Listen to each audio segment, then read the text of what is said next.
World Hindu economic forum, world Hindu Congress, the Hindu manifesto, तो एक चीज़ इन सब में बहुत कॉमन है, हिंदू। तो क्यों खाली एक ही तबके की या एक ही कम्युनिटी के अपलिफ्टमेंट, क्यों हिंदुत्व की ही बात हो रही है, क्यों हिंदुत्व के ही या हिंदू के ही अपलिफ्टमेंट की बात हो रही है? ऐसा है, आप मेरा पुस्तक पढ़ोगे, ये क्या है कि हम वैसे साधु नहीं हैं जो हिंदू धर्म को बेचते हैं और प्रॉफिट कमाते हैं, हिंदू धर्म को रिकॉग्नाइज नहीं करते। हिंदू नॉन हिंदूज को कैसे फायदा होगा नहीं, इस इससे किताब मैंने बोला कि ये किताब का जो सारे सूत्र हैं ये यूनिवर्सल हैं, सबके लिए, केवल हिंदू के लिए नहीं है। मैंने बोला ना कि इसमें सारे, जैसे बोलता है सत्वम ही मूलम अर्थस्य, इकोनॉमिक कैसे जनरेट होता है उसका बड़ा करेज, जो बिजनेसमैन का करेज है ना, जिसको कहते हैं modern economic risk taking capability of the businessman, है ना। ये तो महाभारत में लिखा हुआ, सत्वम ही मूलम अर्थस्य। लक्ष्मी कहती न कर्मणि बसामि, मैं आलसी के घर में नहीं रहती है। टैक्सेशन सिस्टम के लिए क्या बोलता है? टैक्सेशन क्या है? जैसे सूर्य समुद्र से या धरती से पानी को सोख करके ऊपर ले जाता है और फिर एज ए फर्टिलाइजिंग रेंज वापस रिटर्न करता है, ये टैक्सेशन है। तो वैसे ही स्टेट का काम है, थोड़ा थोड़ा टैक्स ले जाए और development, welfare, health care, education, security, defence के नाम पर वापस कर दे। तो ये सारा जो प्रिंसिपल है वो यूनिवर्सल है, हिंदू के लिए नहीं है। ये हिंदू इसलिए है कि ये नॉलेज हिंदू का है, इसलिए हिंदू नाम दिया है। नॉलेज हिंदू का है। पहले इसका दो पक्ष था। श्री अरबिंदो कहते हैं ना, country whose young men are inspired by glory of past, pain of present, dream for future, move on path of progress. ऐसा समाज जो अपने पूर्वज से प्रेरणा लेता है, वर्तमान में पुरुषार्थ करता है और भविष्य की आगे बढ़ने की कल्पना करता है। तो हम हिंदुओं के लिए क्या है पुस्तक कि इससे प्रेरणा लगे कि हमें ऐसे प्रॉस्पेरस समाज के निर्माण करना, in terms of first chapter ना, और भविष्य की कल्पना करना है। दुनिया को मैं कहता हूँ हमारा जो इकोनॉमिक प्रिंसिपल जो हमने पुस्तक में दिया है, पाकिस्तान अप्लाई करेगा, Pakistan will be better country. Saudi Arabia apply करेगा, Saudi Arabia will be better country. Japan, China, America, Europe इसको अप्लाई करेंगे, they will become better country. वो यूनिवर्सल है। हमारे इसमें देखो इसमें क्या प्रिंसिपल क्या है हिंदू का। आप कैपिटलिस्ट इकोनॉमी की बात करते, कैपिटलिस्ट इकोनॉमी वेल्थ क्रिएशन की तो बात करता है, लेकिन शेयरिंग की बात नहीं करता। सोशलिस्टिक या कम्युनिस्ट इकोनॉमी क्या कहता है? वेल्थ डिस्ट्रीब्यूशन की बात करता है।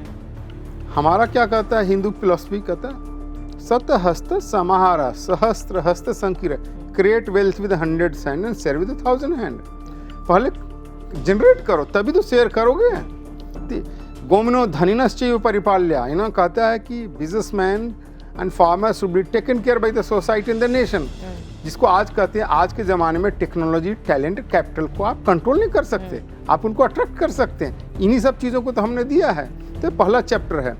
इसका अपेंडिक्स जो है हमने दिया है वो भारत से संबंधित है। अपेंडिक्स क्या है? लोग कहेंगे कि भाई आप बड़ी बड़ी बातें कर रहे हो, लेकिन आप तो गरीब देश हो, 16% वर्ल्ड पॉपुलेशन हो, 5% भी वर्ल्ड की जीडीपी नहीं हो।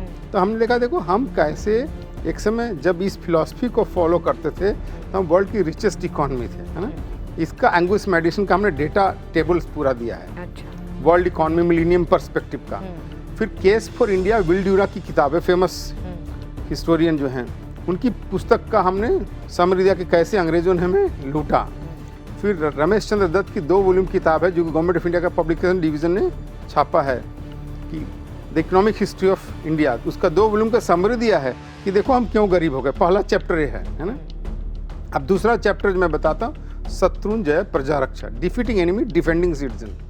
आज के कंटेक्स्ट में बहुत इंपॉर्टेंट है ना। डिफीटिंग एनिमी है, डिफेंडिंग सिटीजन। जब तक आप एनिमी को डिफीट नहीं करोगे, एनिमी को डिस्ट्रॉय नहीं करोगे, तो आप अपनी जनता की रक्षा नहीं कर सकते। इसमें आप किस एनिमी की बात कर रहे हैं? कोई भी है जो हमारा, हम देश है ना भाई, देश है तो देश के हमारे एनिमी, नेबर्स हमारे एनिमी हो सकते हैं। कोई भी हमारा देश का एक एनिमी है ना, चाहे नेबर हो, फार अवे नेबर, कोई भी हमारा देश का एनिमी है। एनिमी से डील करने क्या चाहिए उसको, you have to defeat them and destroy them, है ना। अब उसके लिए आपको एक स्ट्रॉन्ग मिलिट्री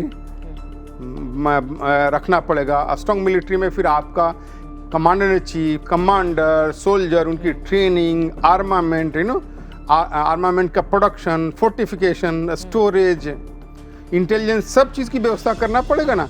और शत्रु का स्ट्रेटजी क्या है उसको जानना, उसको उसी तरह की भाषा में स्ट्रेटजिम्स है ना, उसको डिफीट करनी, इन सब चीज़ों का हमने इस पुस्तक में दिया है। यही इस पुस्तक का है कि शत्रु को पहले तो अपनी स्ट्रेंथ गेन करो, मिलिट्री स्ट्रेंथ, शत्रु का वीक पॉइंट को आइडेंटिफाई करो, उसको उसी समय अटैक करो और उसको डिस्ट्रॉय करो।